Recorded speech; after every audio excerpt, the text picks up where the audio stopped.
तैयारियां थी कि हम इलेक्शन अनाउंसमेंट से पहले अपना मैनिफेस्टो प्रोग्राम आप लोगों तक पहुंचाना चाहते थे, लेकिन इलेक्शन कमीशन ने जो बिफोर हैंड अनएक्सपेक्टेडली कोई हफ्ता 10 दिन पहले ही डेट्स का ऐलान किया, तो हम एक आधा देर समझते हैं हम मौखर कर गए अपना ये प्रोग्राम। जैसा कि आपको मालूम है कि हम पहले आपकी वसातत से इलेक्शन कमीशन ऑफ इंडिया का भी शुक्रिया अदा करेंगे और सुप्रीम कोर्ट ऑफ इंडिया का भी शुक्रिया अदा करेंगे। कई बरसों के बाद जिस तरीके पर लोग इंतज़ार कर रहे थे कि यहाँ पर हमें इस जमहूरी निज़ाम में अपने राय दहंदी का मौका मिलना चाहिए, अपनी हुकूमत मिलनी चाहिए, उसका शायद यही वजह है कि हमारी बात आगे पहुँचती नहीं थी। लोग समझते थे कि वो एम्पावर्ड है, और ये कहने में कोई हमें तकलीफ नहीं है। कुछ ऐसे कवानीन यहाँ पर लाए गए जिससे हमें लगता था हमारी सूरत मसक हो गई है, हम डिसएम्पावर हो गए हैं, हमारे पास जो कानून थे वो ख़त्म हो गए हैं, हमारा जो स्पेशल स्टेटस था वो ख़त्म हो गया है। और उस वक्त का जो सूरत था जिस वक्त ये कवानीन लाए गए, हम तो खुद हो गए रियासत जम्मू कश्मीर के तमाम लोग, बात करने की किसी को इजाज़त नहीं थी, आगे चलने की किसी को इजाज़त नहीं थी। और उन हालात में बड़ी मुश्किल से 2020 में हमारे जो सीनियर लीडर्स थे जम्मू कश्मीर के मुख्तलिफ पार्टियों के जो इलेक्शन से वाबस्ता थे, हमने कोशिश की एक पार्टी बनाने की और एक प्रोग्राम लोगों के सामने लाने की। ये लोगों के पास फैसला इस वक्त करना है कि हम कितना उस अपने प्रोग्राम में आगे चल पाए और कितना नहीं चल पाए। अगर रिसेंट पार्लियामेंट्री इलेक्शंस का हम ब्यौरा लें और रिजल्ट्स लें, हमने कोई उसमें खास कामयाबी हासिल ही नहीं की। मुख्तलिफ वजूहात पार्टी ने उसके लिए भी जानने की कोशिश की, हमें कई ऐसी बातों के साथ जोड़ा गया, कई ऐसी पार्टियों के साथ जोड़ा गया था जो सही नहीं था। लेकिन वोटर ताकतवर होता है, जिसको फैसला करना होता है वो ताकतवर होता है, और हमने रेस्पेक्टफुली ये उस वक्त की हार तस्लीम कर ली। और आज जब हम मैदान में आ रहे हैं, हमने बुनियादी सतह पर अपने लोगों, अपने वर्कर्स को ये गुजारिश की कि प्रो पीपल एक एजेंडा हम बनाने की कोशिश की। इतने 72 साल से यहाँ अवामी हुकूमत है, बहुत से वादे किए गए जो बराबर नहीं हुए, बहुत से वादे किए गए जो टूटे बाद में इलेक्शन में अच्छे मैनिफेस्टो सुनने में अच्छे आए, वो नहीं हुए। हमने कोशिश की थोड़ा उससे बालातर होने की, वो बात करने की जो हमारे हाथ में हो, जो और हम कल पाएंगे। हमने जब पार्टी का इनेकाद किया था तो उस वक्त हम आए थे लेकर एजेंडा डेवलपमेंट का। हमने सोचा डेवलपमेंटल एजेंडा है, लोगों का काम है, घर है, मकान है, बिजली है, सड़क है। लेकिन जम्मू कश्मीर की साइकी और लोगों का जो यहाँ पे जहन है, मुझे लगता है हमारी रियासत के लोगों को, यहाँ के लीडर्स को, सियासी पार्टीज को ज्यादा इस बात की फिक्र है कि हमारा तशख़्ख़ुस कैसा है, हम इज्जत से यहाँ जी रहे हैं या गलत तरीके से जी रहे हैं। 5 अगस्त के बाद जो थप्पड़ हम सब पर पड़ा पॉलिटिकल लीडर्स को लेकर लोगों तक, और जो हालात हमारे साथ पैदा उसका हमें बहुत सदमा है, और मुझे लगता है जिंदगी भर शायद ये सदमा दूर नहीं हो सकता। लेकिन हमने एक छोटी सी कोशिश की इस मैनिफेस्टो के जरिए से कि वो तमाम कवानीन जो यहाँ पर लागू हुए हैं, जिससे हम डिसएम्पावर हुए हैं, किसी झगड़े के बगैर, लड़ाई के बगैर, गोली के बगैर, डंडे के बगैर, हम कोशिश करें जो उसके पॉसिबिलिटीज हों रेस्टोर करने के, वो हम रेस्टोर कराना चाहते हैं। हमने पहले भी एक इलेक्शन देखा है जो हमारी पार्टी बनने के बाद वजूद में आया, वो डीडीसी बीडीसी का इलेक्शन था, जिसमें ये वादा किया गया था कि 370 या स्टेटहुड वापस आ गया, वो नहीं आया। तो इसलिए रिजोल्यूशंस की बात भी की, कई पार्टियों ने की। रेजोल्यूशन का भी आपने 1996 में देखा है जब रेजोल्यूशन हुआ, लेकिन हुकूमत को बचाते बचाते रेजोल्यूशन डस्टबिन में गया, वहां से भी कुछ हासिल नहीं हुआ। 75 साल ये तवारीख है रियासत की, जम्मू कश्मीर के लोगों की, जहां आज हमारा यूथ डिसएम्पावर्ड तस्वुर करता। हम आवाजें तो सब देते हैं बहुत कि हम अपने यूथ को एम्पावर करेंगे, कैसे करेंगे, जबकि हालात ने हमारे यूथ को ड्रग्स में धकेल दिया है, गलत कामों में धकेल दिया है, घरों में खलफशारी है। हमारा जो सोशल फैब्रिक था, जिसके लिए हम अपने स्टेट को एक अपना तशख़्ख़ुस मानते थे, वो तशख़्ख़ुस ही तार तार किया है। और जिन लोगों ने वो तशख़्ख़ुस तार तार करने में रोल किया है, वही आज ये दुहाइयां दे रहे हैं हम सारा ये ठीक करेंगे, हमारी नज़र में नामुमकिन है। हम सिर्फ ये उम्मीद कर रहे हैं कि अगर हमारा प्रोग्राम लोगों को पसंद आए, वो हम एक सामने रखेंगे, फिर हम सबको जुड़ जाना है, लेडीज एम्पावरमेंट हो या नौजवानों का एम्पावरमेंट हो। सबसे बड़ी बात यह है कि इस वक्त ये जो हमारा माशरा है ये एक बहुत ही बुरी हालत में है। तो पहले ये पॉलिटिकल एक सिनेरियो है इसका। उसके बाद रोजमर्रा हमारे पेट का मसला है, रोटी का मसला है, पानी का मसला है, बिजली का मसला है, टूरिज्म का मसला हो, यहाँ रिलेटेड जो तमाम मसाइल हैं वो है। यहाँ मैं एक बात करना भूल गया जहाँ तक बच्चों के एम्पावरमेंट का है। हमारे बहुत से बच्चे सेफ्टी एक्ट में हैं, उसके बाद उनको छोड़ा गया, फिर गिरफ्तार किया गया। यहाँ एक बहुत अच्छी तादाद है बच्चों की 2016 से जो जेलों में है, उनको छोड़ा गया है, लेकिन उनके नाम थानों में है। ना उनको सीआईडी वेरिफिकेशन पासपोर्ट के लिए मिलती है, ना उनको नौकरी करने की इजाजत है। तो हम उसके लिए इस एजेंडा में आप देखेंगे आगे उसमें हमने सुविधा रखी है। हम ये सोचते हैं अगर हमारी हुकूमत आती है तो ये डेट जो अगस्त का डेट, अगस्त 2024 तक जो लोग ऐसे कवानीन में बिला वजह बंद है, तकलीफ में है, बाहर के जेलों में बंद है, मैं कहता हूं कि एक एमनेस्टी का प्रोग्राम तय होना चाहिए। वन टाइम एमनेस्टी, एक बार माफी देनी चाहिए उन लोगों को जो छोटे छोटे क्राइम्स हैं, ताकि वो अपने घर में आकर अपने समाज को सुधार सके। वही हम समझते हैं एम्पावरमेंट ऑफ यूथ। हम ये नहीं समझते हैं कि बच्चों को लाएंगे, उनको यूथ बॉडी में धकेलेंगे, उनको नारे दिलवाएंगे, उनसे झंडे लगवाएंगे अपनी पार्टी को, इलेक्शन में आगे आएंगे और फिर उसका कोई नतीजा नहीं होगा। ये मेन पॉइंट्स है। उसके अलावा बिजली का मसला भी आप सुनेंगे। अब पानी है ही नहीं कि साफ पानी, लेकिन उस पर मीटर लगाने जा रहे हैं। पावर की क्राइसिस है, उस पर रेट बहुत बढ़ गई। ये सारा हम एड्रेस करना चाहे, बशर्ते कि लोगों ने हमें साथ दिया। और आप देखते हैं एक खदशा जो हमने रिसेंटली जाहिर किया और हमने तमाम पार्टीज को गुजारिश की थी कि हमारा साथ दीजिए। हमने ये नहीं कहा कि हम लीड करेंगे, हमने कहा हम पीछे रहेंगे, लेकिन ये जो हमारी आने वाली स्टेट और बनने वाली स्टेट को बिल्कुल विदाउट पावर बनाया चीफ मिनिस्टर को, इख्तियारात आप ले रहे हैं, वो एक पपेट होगा एलजी के हाथ में। उसके लिए ज्यादा पेशरफ नहीं हुई बाकी पार्टीज की तरफ से। हमने सोशल मीडिया के जरिए बिजनेस कम्युनिटी को और बाकी साथियों को भी ये गुजारिश की थी। इस वक्त हमें सब लोगों की सोचने की जरूरत। बहरहाल लोगों को शायद उसमें इतना नहीं हुई, वो बात नहीं पलट पाई। मैं अभी भी उम्मीद करता हूँ कि इलेक्शन में तमाम पार्टी के हदूद से बालातर होकर इस बात की जरूर तवज्जो दी जहाँ नौजवानों का मसला है, जहाँ ड्रग्स का मसला है और स्टेट की एम्पावरमेंट का मसला है। तो इसके आगे हम आपको बाद में काफी भी देंगे। मैं छोटी छोटी 2-3 बातें, मैं आपका वक्त भी ज्यादा नहीं लूंगा, जहाँ पर आप एक्सप्लेनेशन चाहे वो भी मैं कहूँगा। तो रेस्टोरेशन ऑफ अमेंडेड लॉज, ये मैंने पहले ही कहा, मुझे लगता है ये सेल्फ एक्सप्लेनेटरी है, ये आप समझ गए होंगे। और स्टेटहुड का मसला है, उसकी तरफ मैंने इशारा किया। हम एक फुल फ्लेज्ड स्टेट का रेस्टोरेशन यहाँ पर चाहते हैं। उसके लिए हमें कोशिश थी, ख्वाहिश थी कि असेंबली इलेक्शन से पहले हो जाए, नहीं हुआ, लेकिन इसमें कोई चारा नहीं। हमारा पूरा ताकत इसमें लगना चाहिए, जिस भी तरीके से हम हो पाए वो एक थोड़ा सा रिडर्सल होगा। जहां तक लैंड का प्रोटेक्शन है, जो हमारी जमीन है उसका प्रोटेक्शन, और नौजवानों की ये नौकरियों का प्रोटेक्शन, वो जो अगर हम दुहाइयां दे रहे हैं कि हमने उसका प्रोटेक्शन लाया है, लेकिन ये 370 की तरह हम आर्जी और कमजोर नहीं रखना चाहते हैं। इसकी कॉन्स्टिट्यूशनल गारंटी की जरूरत है, ताकि आने वाले कोई भी हुकूमत, चाहे हम हो चाहे मुखालिफ हुकूमत हो, यहाँ के बच्चों को, यहाँ के जमीनों को किसी तरह छेड़खानी नहीं, ये उनका हक है और यही हक वहाँ पे रहना चाहिए। इसके साथ साथ जिन बातों का मैंने इशारा किया कि मौजूदा हालात में हमें अपने आप को कल्चरल इन्वेजन लगता है, हमें यहाँ पे रहन सहन पे इन्वेजन लगता है, हमें कहीं कहीं दिक्कत आती है जिस तरीके से हम जिंदगी गुजारना चाहते हैं। इसलिए कल्चरल आइडेंटिटी की प्रिजर्वेशन के लिए भी हमें काम करना होगा। और जिस वक्त 5 अगस्त को ऐलान हुआ एक कवानीन का, उस वक्त जो हमारा बाई कैमरल लेजिस्लेचर होता था MLC, वो भी उड़ा दिया गया है। हम चाहते हैं कि वो भी वहाँ पर हो, ताकि ज़्यादा से ज़्यादा लोग पॉलिटिक्स में आकर लोगों की खिदमत कर सकते हैं। कश्मीरी पंडित का रिटर्न हम चाहते हैं, वो हमारे भाई हैं, वो हमारे साथी हैं।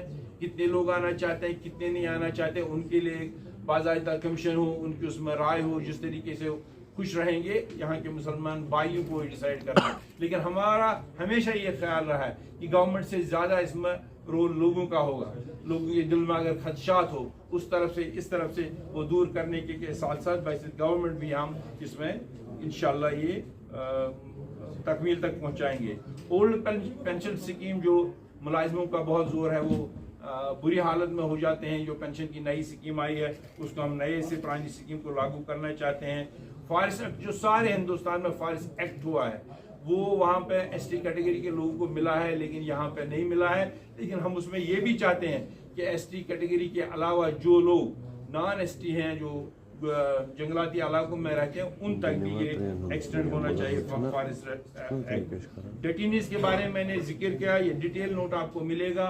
हम ये चाहते हैं जो बाहर के जेलों में है वो वापस आए, जिनके खिलाफ कोई ज्यादा हीनियस क्राइम्स है उनको छोड़ा जाए, जिनके खिलाफ मामूली एफआईआर है और लेकिन अभी तक भी उनको 26 जनवरी को प्राइम मिनिस्टर के दिन पे 15 अगस्त को थानों में 3 दिन 4 दिन यात्रा के दिनों को उनको बुलाया जा रहा है, वो खत्म किया जाना चाहिए। और इसके साथ साथ यात्रा के रोज हर जगह तलाशी, गाड़ी रोको, हमारा खुशामदीद है यात्रियों को, हम उनके मुहाफिज हैं, सरकार भी उनकी मुहाफिज है, लेकिन not at the cost of local. उनको भी एक टूरिज्म रिलेटेड एक माहौल बनाने की जरूरत है।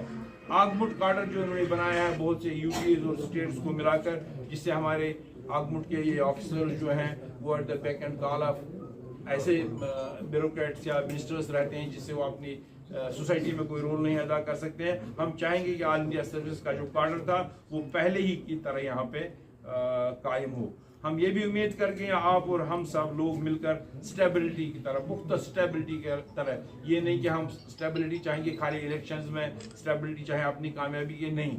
We have seen a very disasters period of more than 40 years. हम कोशिश करेंगे, दुआ करेंगे और उम्मीद करेंगे अब आपसे मिलकर हम एक बहुत ही अच्छे तरीके का यहाँ पे माहौल पैदा कर लेंगे। चीफ मिनिस्टर के पावर्स का मैंने पहले ही जिक्र किया। आने वाला चीफ मिनिस्टर आज के कानून के मुताबिक कोई ताकत नहीं रखता होगा, उसके लिए भी हम काम करेंगे।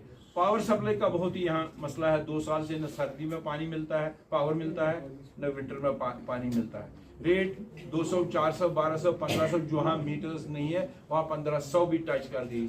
और मीटर एरियाज में स्मार्ट मीटर्स का जहाँ पे वादा था वहाँ पे भी बिजली की दिक्कत है। तो हम ये दिक्कत को दूर करना चाहेंगे, वो आगे मैं बताऊंगा वो कैसे दूर होगी। लेकिन इसमें हमने ये प्रोग्राम किया है कि हम गर्मी के दिनों में जम्मू वालों को 500 यूनिट्स फ्री पावर देंगे और कश्मीर वालों को सर्दी में 500 यूनिट्स फ्री पावर देंगे। बिजली की सप्लाई को लेकर जो हाइडल प्रोजेक्ट्स यहाँ पे हैं, जो हाइडल NHPC वगैरह के पास है, उन्होंने बहुत फायदा उठाया और जो उनकी उसमें इन्वेस्टमेंट थी वो तकरीबन उन्होंने खत्म कर दी है। हम चाहें कि हम उनसे वापस लेने के लिए कोशिश करेंगे। अगर हाइडल प्रोजेक्ट जो हमारे हैं, जो हमारे पानी से बनते हैं, अगर वो वापस आ जाते हैं तो मुझे लगता है हमारी कोई दिक्कत नहीं है और हम पावर एक्सपोर्ट भी कर सकते हैं। इसके साथ साथ मैं ऐड करना चाहूँगा, ये आप हमारे फिर ये PDF में जो हम देंगे इसमें शायद आगे पीछे ये होगा, पानी का साफ सुथरा पानी हमें मिल नहीं रहा। हर जगह पानी फिल्टर आपको मिल नहीं रहा। बहुत सी जगह जहाँ पानी है नहीं, लेकिन सरकार अभी मीटर लेकर आई है। हमारी ये ख्वाहिश है कि अभी मीटर लगाने से पहले पानी की सप्लाई को दुरुस्त भी किया जाए, रेगुलर भी किया जाए। उसके बाद जब लोग सेटिस्फाइड होंगे, पानी ठीक मिलता है, तो टाइम भी मैं चाहता हूँ वाटर जो मीटर्स हैं वो डेफर किए जाएं। मर गया ये तो हो रही है, लेकिन यहाँ ऐसी खूबसूरत जगह हर इलाके में, बंगस में है, यहाँ पीर पंचाल में है, डोडा में है, अनंतनाग के इलाके में, कोकरनाग के इलाके में, दोतपत्री, बहुत सी ऐसी जगह हैं। वहाँ एक टूरिज्म फुटफॉल बढ़ेगा और हमारे नौजवान उसी के साथ जुट जाएंगे। वो सिर्फ सरकारी काम में नहीं बल्कि और कामों में भी जुट जाएंगे। उसको एक बहुत ही अच्छे तरीके से प्लान मैनर में हिस्टोरिकल जगहों को, बल्कि उसके साथ हम चाहते हैं कि जिस तरह माता वैष्णो देवी में जम्मू का है तो वहाँ एक टूरिस्ट सर्किट बनता है पिलग्रिम्स का। हम चाहते हैं यहाँ भी वादी में, खासकर शहर श्रीनगर में जहाँ हमारी ज़ियारतें हैं, खानकाह मोहल्ला है, चार शरीफ है, यहाँ पे हमारे स्थापन है हिंदू के, दुर्गानाग है, और ऊपर है क्या कहते हैं इसको, शंकराचार्य है। एक ऐसे सर्किट बने जहाँ लोग शामिल भी हो जाएं और उनके लिए तमाम बेसिक इंफ्रास्ट्रक्चर भी वहाँ पे ठीक ठाक हो। यूथ एम्प्लॉयमेंट के बारे में तो मैंने पहले ही कहा, हमारे पास रिपोर्टेडली वे हम लोग access to the government papers में सुनने में आए कोई 1 लाख से ऊपर जॉब्स हैं। अगर हम सरकार में आए तो 6 महीने का हम वादा करते हैं, 6 महीने के अंदर अंदर हम जॉब्स फास्ट ट्रैक बेस पे वो करेंगे। और उसके साथ साथ प्राइवेट जॉब्स का एक बिल्कुल ये होगी कॉर्पोरेशन, जितने बच्चे जाएंगे वो they should not feel insecure, आज प्राइवेट नौकरी में जाएंगे कल को निकालेंगे, उसमें एक रास्ता निकालने की कोशिश करेंगे ताकि प्राइवेट सेक्टर में भी ठीक ठाक से बच्चे जज्ब हो सके। और जो हाइडल प्रोजेक्ट्स है जिनमें ऊपर मैंने जिक्र किया, उसमें चूंकि बहुत से मुलाजिम बाहर के हैं, हम चाहते हैं कि 80% जॉब्स हमें यहाँ मिल जाए। मेट्रो सर्विस जिस तरह बड़े बड़े शहरों में आ रही है, हम चाहते हैं जम्मू और श्रीनगर दोनों शहरों में मेट्रो सर्विस हो जाए। इसके बाद गवर्नमेंट के पास एक मीगर अमाउंट होता है जो डेस्टिट्यूट्स को मिलता है, ऑर्फन्स को मिलता है 1000 रुपये का। अगर हम हुकूमत में आए तो हम उसको सीधा 5000 रुपये करना चाहते हैं। और LPG सब्सिडी जो है वो हमने 4 सिलेंडर्स BPL और AA कैटेगरी के लिए हर साल मुफ्त देने का इरादा रखते हैं। और बहुत से ऐसे यहाँ हाउस होल्ड्स हैं, हमारा अंदाज़ा 70,000, जहाँ पे medical, HDFC, PHE, PDD, roads और बहुत से दफातर हैं जहाँ पर लोग काम कर रहे हैं, कहीं को ऑर्डर नहीं है, कहीं को तनख्वाह नहीं है, लेकिन सरकारी ड्यूटी वो दे रहे हैं। तो इस सारे को हम वन टाइम सेटलमेंट करना चाहते हैं ताकि ये 60,000 घर मुस्तफीद हो जाए। आगे जो कवानीन गवर्नमेंट के बने हैं, डेली रिटर्न वर्कर कहाँ पर लगा, मुलाजिम कहाँ लगा, क्या कवानीन होंगे, लेकिन ये लग गए हैं वक्तन फवक्तन, इसके हाथ से लग गए, इनका लटकाना ठीक नहीं है। ये पैसा भी लेते हैं, मर मर के लेते हैं और इनकी सारी जिंदगी एंड ऑफ द रिटायरमेंट पर होती है। ये सारे डिपार्टमेंट्स, हो सकता है मुझे यहाँ पे कोई डिपार्टमेंट चूक गया हो, लेकिन आपके पास आ जाएगा तो ये जरूरी होना चाहिए। सरकारी जिस तरह स्कूल होते हैं, मॉडल स्कूल, हम चाहते हैं एक पैटर्न पर कम से कम हर तहसील में एक ऐसा मॉडल स्कूल हो जो प्राइवेट स्कूल को कम्पीट करे, ताकि रागिब हो प्राइवेट स्कूल वाले भी ऐसे स्कूल बनाने के जैसे हमारे बच्चे कम्पिटिटिव स्कूल्स में आ जाए, और ये मॉडल स्कूल हम हर जगह लाएंगे। इसके बाद हॉर्टिकल्चर जो हमारा सबसे बड़ा सरमाया है, इसमें हमें 2 साल से अखरोट, सेब और बादाम को झटका लगा है। इसकी मार्केटिंग ठीक नहीं हो रही क्योंकि गवर्नमेंट ऑफ इंडिया ने अमेरिका से और बाकी ममालिक से एप्पल भी इंपोर्ट किया, वालनट भी कर रहे हैं। ठीक है, अगर गवर्नमेंट ऑफ इंडिया को लगता है ये लाना ज़रूरी है, लेकिन उन पे ऐसी इंपोर्ट ड्यूटी लगाई जाए ताकि कश्मीर का जो हमारा जम्मू कश्मीर का फ्रूट है वो कम्पिटिटिव तौर पे मार्केट में उतर जाए। अदरवाइज हम इस साल जो बैठे हैं अखरोट वाले और सेब वाले, उनको बहुत ही धचका लगा है। इसके साथ साथ जो एंटी हेल नेट्स हैं, लेबोरेटरीज हैं, बाकी चीज़ें हैं, वो चाहते हैं कि हम तहसील लेवल पर, हर तहसील लेवल पे रूरल एरियाज में वो रखें ताकि हॉर्टिकल्चर सेक्टर, एग्रीकल्चर सेक्टर बहुत अच्छे से उभर आए। केरोसिन जो फार्मर्स की रिक्वायरमेंट होती है वो शहर में भी कभी कभी लोग इस्तेमाल करते हैं, वो गवर्नमेंट ने बंद किया है। उसके लिए हम कोशिश करेंगे कि केरोसिन की सप्लाई भी रेस्टोर हो जाए। बहुत से ऐसे एरियाज हैं जहाँ पे कॉलेजेस ही नहीं है, कुछ कॉन्स्टिट्यूंसीज भी हैं, कुछ एरियाज भी हैं, उसके लिए बिल्कुल यूनिफॉर्म तरीके पे कॉलेजेस का क़याम होगा। और मिनिमम वेज एक्ट जो है वो भी लागू नहीं हो रहा, और मुलाजिम को कहीं पर सैलरीज में अंतर है, कहीं ज़्यादा कहीं कम, वो हम यूनिफॉर्म रेट पर लाना चाहते हैं। और सबसे बड़ी बात जो है, राशन में जो रिडक्शन हुआ था कोटा में, उसको हम NFSA प्रोविजन के अलावा 5 kg जो राशन मिलता है शहर और गांव में, उसको हम 10 kg करना चाहते हैं। और जिसके साथ साथ हम शुगर और केरोसिन भी राशन कार्ड्स पे देने का इरादा रखते हैं।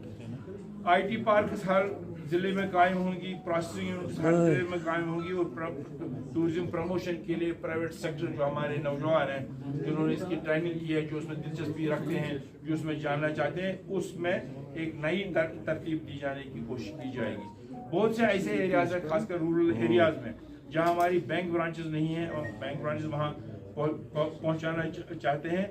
और हॉस्पिटल्स का एक बड़ा मसला है, हमारे पास बड़े हॉस्पिटल्स यहाँ 3-4 हैं, जैसे सोरा है, SMHS है, शीरीन बाग है, LD है, बोन एंड जॉइंट है, लेकिन इतना थ्रस्ट है, खासकर गाँव से यहाँ लोग आ जाते हैं और सारा काम इन्हीं को करना पड़ता है। उससे श्रीनगर के लोग भी सफर करते हैं, गाँव वालों को भी टाइम नहीं मिलता है, और डॉक्टर्स की भी शिकायत रहती है। हम चाहते हैं हर डिस्ट्रिक्ट में बोन एंड जॉइंट हॉस्पिटल हो, हम चाहते हैं हर तहसील में ऐसे हॉस्पिटल्स हों जो फुल्ली कैटर कर सके, चाहे वो CCH लेवल के हों, सब डिस्ट्रिक्ट हॉस्पिटल लेवल के हों, रेफरेंस कम हो, ताकि ये भी यहाँ इत्मीनान से इलाज अपना करा सके जो भी पेशेंट्स यहाँ टेरिशरी केयर में पहुँचते हैं।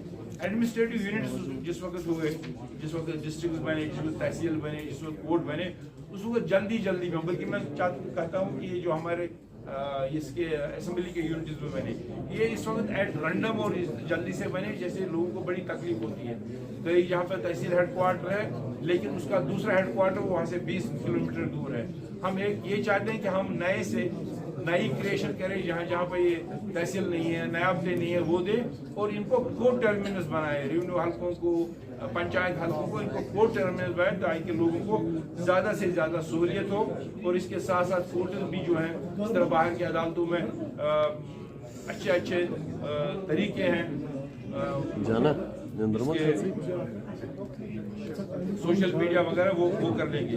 केसीसी लोन्स का बहुत एक बड़ा मसला है यहाँ पे, खासकर रूरल एरियाज में, क्योंकि मिलिटेंसी थी 5 अगस्त के बाद भी लोगों ने ठीक किया, और केसीसी लोन्स लोग वापस नहीं कर पा रहे हैं। हमें उम्मीद है कि हम करना चाहते हैं जो केसीसी लोन्स ट्राइबल हॉस्टल्स कई डिस्ट्रिक्ट्स में है, कई जगहों पर नहीं है, वो हम बनाना चाहते हैं, क्योंकि वाटर टेबल कम होने लगा, जो एनवायरनमेंट आपकी पार्टी से इल्जाम लगाया कि बीजेपी आपकी पार्टी को तोड़ रही है, जबकि आप पर भी इल्जाम था कि बीजेपी की एमआ पर पीडीपी और दीगर पार्टियों को तोड़कर ये पार्टी बनी। मैं बताता हूँ, मैं यहाँ पे अपनी टीम के साथ अपने प्रेसिडेंट को रिप्रेजेंट करता हूँ। उनकी मसरूफियत बहुत ज़्यादा थी, क्योंकि अचानक इलेक्शन हो गया, वो यहाँ तशरीफ नहीं लाए, लेकिन उनके अप्रूवल से, उनकी मीटिंग की प्रेजाइड करने के बाद ये हमने यहाँ पे बनाया। अब आपका सवाल उससे भी अहम यह है कि लोग भागे जा रहे हैं।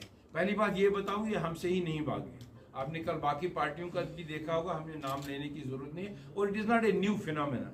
जब भी इलेक्शंस होते हैं, 2 लोग मैंडेट के लिए खड़े होते हैं, आज सब लोग बर्दाश्त, एक को मैंडेट मिलता है, दूसरा भाग जाता है, it is part of that.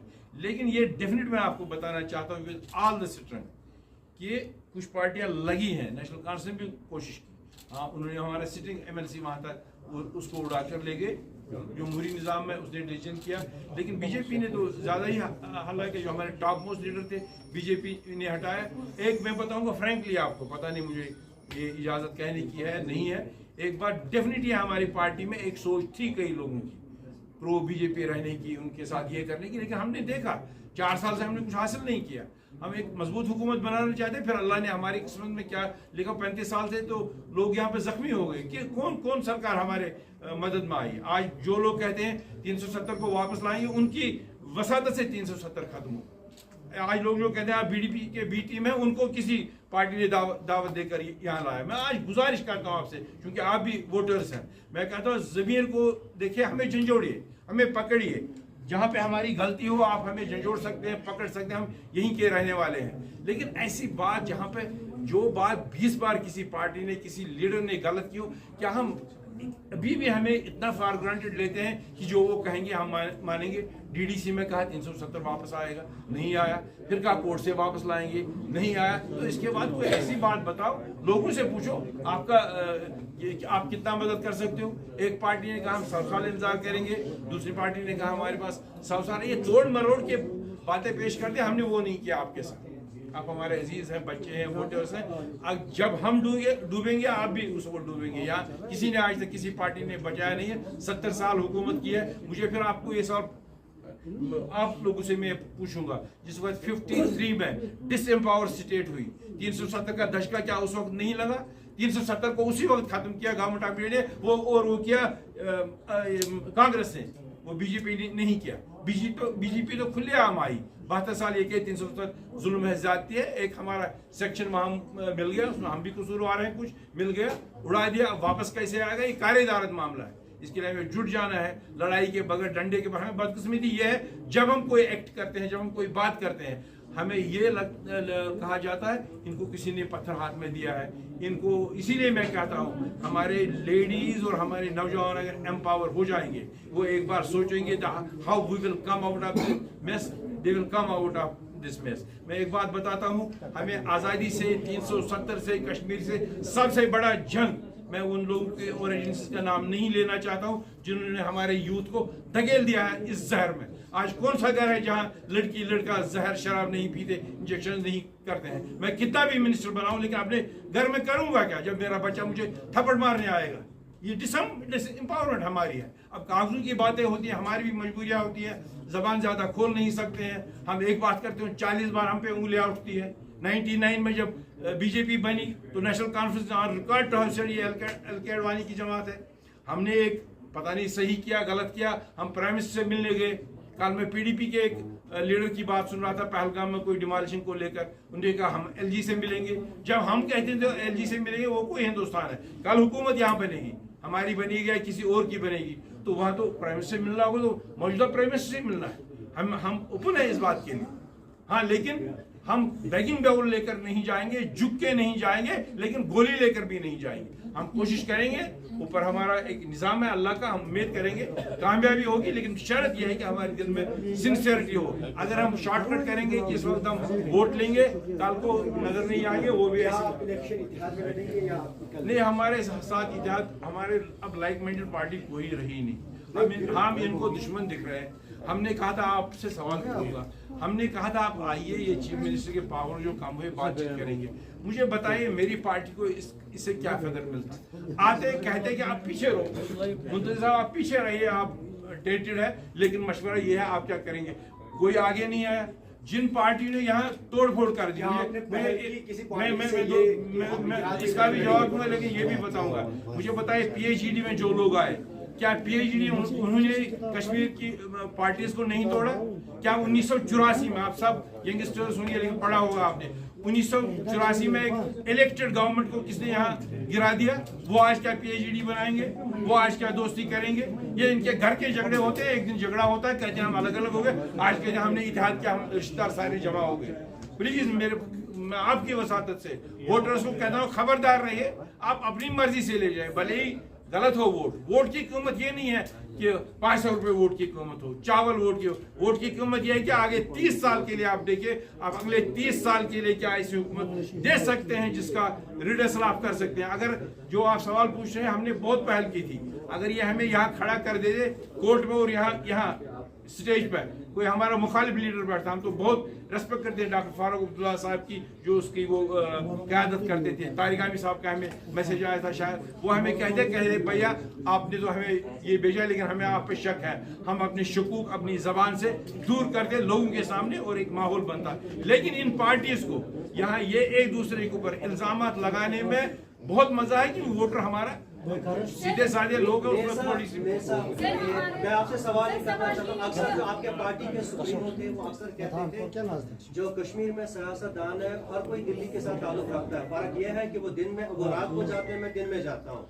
क्या आपको लगता है कि जिस तरीके का इल्हाम आपका बीजेपी के साथ था, चाहे ऑफ द रिकॉर्ड था, ऑन द रिकॉर्ड था, ऑफ द कर्टन्स या ऑन द कर्टन्स था, क्या आपको लगता है कि जो पार्लियामेंट इलेक्शन जब रिसेंटली हुए वो सारा आपको बैकफायर कर रहा है? मैं वजाहत से आपका जवाब दूंगा, इसमें कोई दो राय नहीं है कि हम दिल्ली गए, दिन दहाड़े फोटोज हमने डाले, हम प्राइम मिनिस्टर से मिले, और किस वक्त मिले?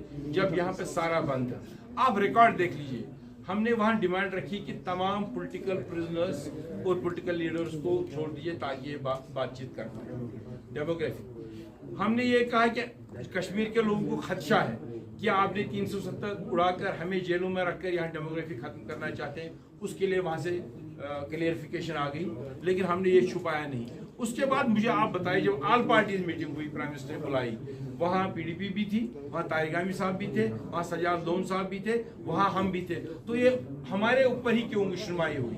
दूसरा पार्ट आपके सवाल का जो था, ये बिल्कुल सच है कि लोगों की नजरों में हमारे मुखालिफ कामयाब हो गए ये कहने में कि हम बी टीम में, मैं मानता हूं सबसे बड़ी वजह यही थी। इसलिए मैंने आज एबेंडेंटली क्लियर किया, ना हम बीजेपी के पार्ट थे, ना हम बीजेपी के पार्ट हैं।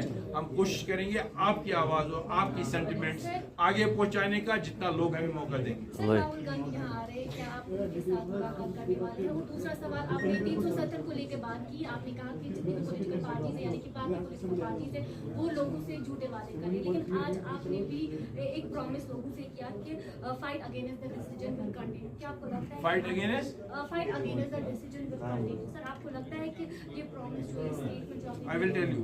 पहली बात यह है, राहुल गांधी साहब का आने का मुझे इल्म नहीं है, ना हमें कोई दावत है। इलेक्शन बहुत आगे बढ़ रहे हैं, उनको अपनी पार्टी को उन्हें नया प्रेसिडेंट बनाने को क्या करना, मुझे इस बारे में कोई इल्मियत नहीं है। होता यह है कि अगर कोई हमें बुलाएगा तो वो take a decision on that. Subject क्या है, क्यों जाना है। रहा सवाल, इसमें आपने बड़ा अहम सवाल पूछा। आपका शायद ये सवाल होगा कि या हम कर सकते हैं कि नहीं। यहाँ पर 96 में नेशनल कॉन्फ्रेंस ने 2/3 अक्सरियत ले ली और उन्होंने कहा हम इंटरनल ऑटोनॉमी लाए। इंटरनल ऑटोनॉमी का जब उन्होंने रेजोल्यूशन पास किया, वो वहां पे गया और वहां पे रेजोल्यूशन रिजेक्ट हुआ। या तो उस वक्त वो रिवोल्ट करते, क्या आपने हमें ये करने नहीं दिया, लेकिन वो उसी हुकूमत में रहे, हुकूमत कंटिन्यूटी के लिए। और उस वक्त उमर साहब एनडीए के मिनिस्टर थे, शायद ये वजूहत हो सकते हैं कि उन्होंने कंटिन्यू किया। इसीलिए मैंने वजाहत की कि ये जो लॉज ये बहुत ही ज़रूरी है। ये बहुत ही ज़रूरी इसलिए है कि हम एक डिसएम्पावर्ड वज़ीर आला को आगे रखेंगे। मेरे हाथ में कुछ नहीं होगा, मैं लोगों की नुमाइंदगी नहीं करूँ, इसके लिए हम फाइट करेंगे। हमारे पास अपने क्या इख्तियारात होंगे वो हम करेंगे। अगर दिल्ली से बात उठानी होगी, जो भी वहाँ पे सरकार में वो हम उठाएंगे और ताकत से कश्मीरी और कश्मीरियत को लेकर आपकी इज्जत करने का।